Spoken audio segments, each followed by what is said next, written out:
에레미야 6장 16절입니다.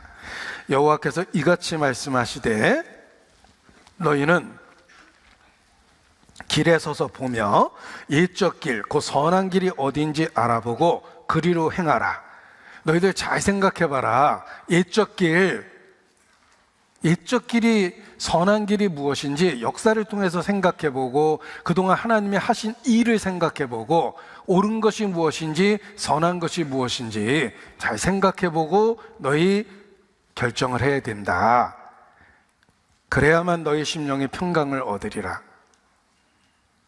그리고 단지 역사적 상황만 살펴보라고 얘기한 것이 아니라 에레미야 선지자 같은 하박국 같은 선지자들을 보내시고 하나님의 말씀을 명확하게 그들에게 선포하셨습니다. 그래서 17절에 내가 또 너희 위에 파수꾼을 세웠으니 나팔 소리를 들으라.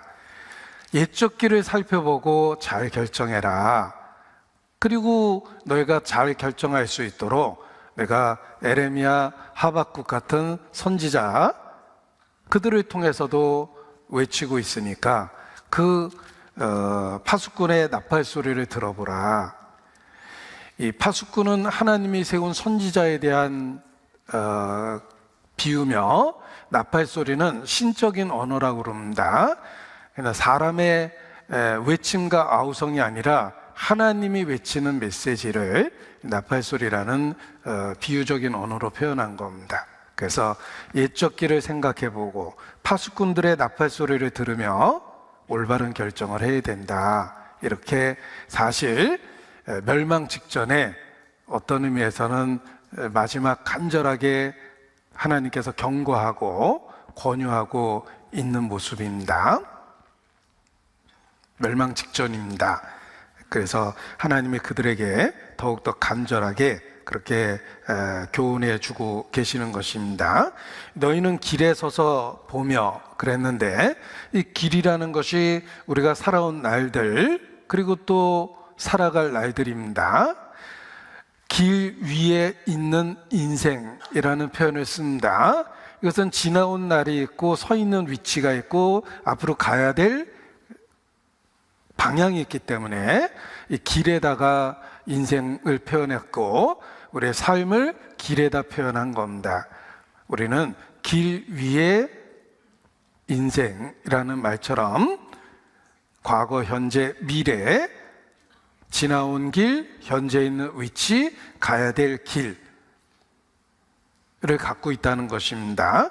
개인적으로도 그렇고 민족적으로도 그렇고 국가적으로도 그러하며 세계적으로 그러하며 온 인류 자체가 그러합니다. 우리는 길을 가고 있는 겁니다. 개인의 길을 가고 있고 국가의 길을 가고 있고 인류가 어떤 의미에서는 집단적으로 인류의 길을 하나님 앞에 가고 있는 겁니다. 그 길을 가고 있는 우리에게 말씀하십니다. 첫 번째는 서서예요. 분주한 삶, 그냥 방향성 없이 달려가는 우리에게 잠깐 우선 멈춤을 권유합니다. 그리고 제대로 가고 있는지 잘 생각해 보라는 것입니다.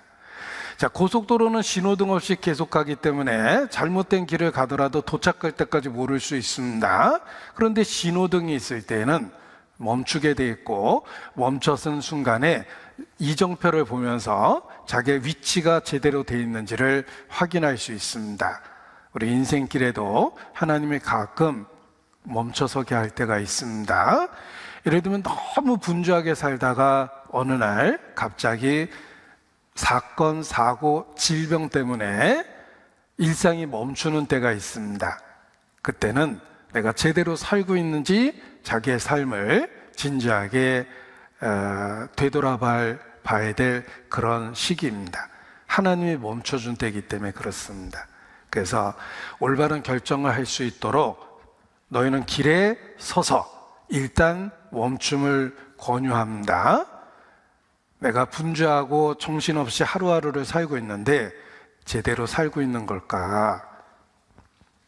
한 번쯤은 자신의 삶에 대해서 성찰을 해야 되는 것입니다. 내가 가고 있는 이 길이 정말 올바른 길일까? 가끔은 멈췄을 때 생각하고 다시 판단해야 되는 것입니다. 그리고 올바른 길을 선택하기 위해서 옛적 길을 살펴봐야 된다. 과거를 뒤돌아보고 그리고 선한 것이 무엇인지를 생각해 봐야 된다. 옛적 길을 살펴보라. 선한 길을 살펴보라. 여기는 옛적 길 곧 선한 길 이렇게 묶어놨지만 원래 표현은 각각의 동사가 다 붙어 있습니다. 그래서 여기 사용된 그 권유하신 동사가 사실 세어보면 6개예요.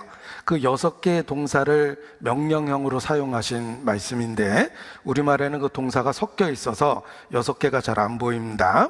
여호와께서 이같이 말씀하시되 너희는 길에 서서 보며 옛적 길을 알아보고 선한 길이 어딘지 알아보고 그리로 행하라.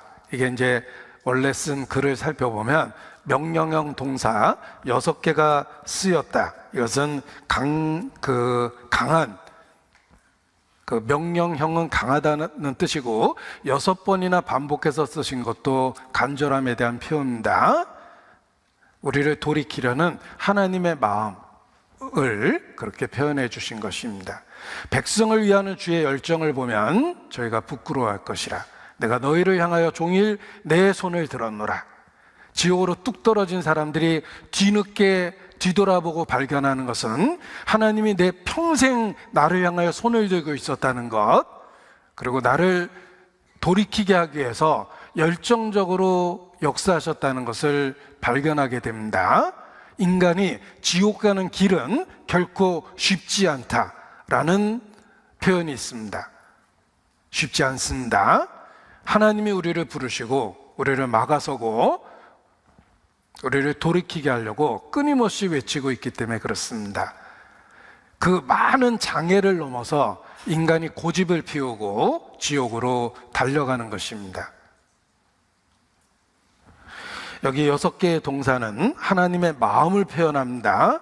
간절함과 단호함과 열정적인 모습으로 우리를 돌이키려는 하나님의 마음을 표현한 것입니다. 그래서 너희는 길에 서서 올바른 길을 생각하고 택해야 된다라고 말씀하셨는데, 문제는 하나님은 이렇게 간절하고 열정적으로 외치시지만 사람에게는 돌이키려는 의지가 없다는 것입니다.